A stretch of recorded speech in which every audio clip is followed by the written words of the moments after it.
കബ്ബൻ park. ബാംഗ്ലൂരിലെ കബ്ബൻ പാർക്കിന് സമ്പന്നമായ ഒരു ചരിത്രമുണ്ട്. 1870 മൈസൂരിന്റെ ആക്ടിംഗ് കമ്മീഷണറായിരുന്ന സർ ജോൺ മീഡാണ് ഇത് സ്ഥാപിച്ചത്.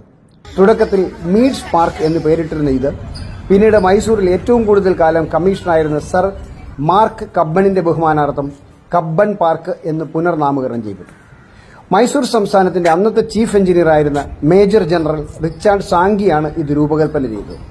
തുടക്കത്തിൽ 100 ഏക്കർ വിസ്തൃതിയുണ്ടായിരുന്ന പാർക്ക് കാലക്രമത്തിൽ 300 ഏക്കറായി വികസിച്ചു. ഇത് ബാംഗ്ലൂരിലെ ഏറ്റവും വലിയ ഹരിത ഇടങ്ങളിൽ ഒന്നായി മാറി.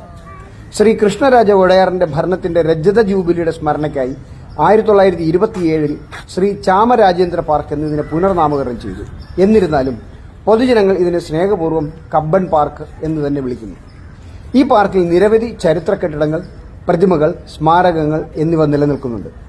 പ്രധാനപ്പെട്ടവ അട്ടാര കച്ചേരി, അതായത് കർണാടക ഹൈക്കോടതി, സംസ്ഥാന പുരാവസ്തു museum, Seshadri Iyer memorial hall, കർണാടകയിലെ ഏറ്റവും വലിയ ലൈബ്രറികളിൽ ഒന്നായ സെൻട്രൽ ലൈബ്രറി, അത് കഴിഞ്ഞിട്ട് പ്രതിമകൾ സർ മാർക്ക് കബ്ബൻ, വിക്ടോറിയ രാജ്ഞി, ശ്രീ ചാമരാജേന്ദ്ര ഒഡയർ തുടങ്ങിയ പ്രമുഖ വ്യക്തികളുടെ പ്രതിമകൾ ഇവിടെ കാണാം.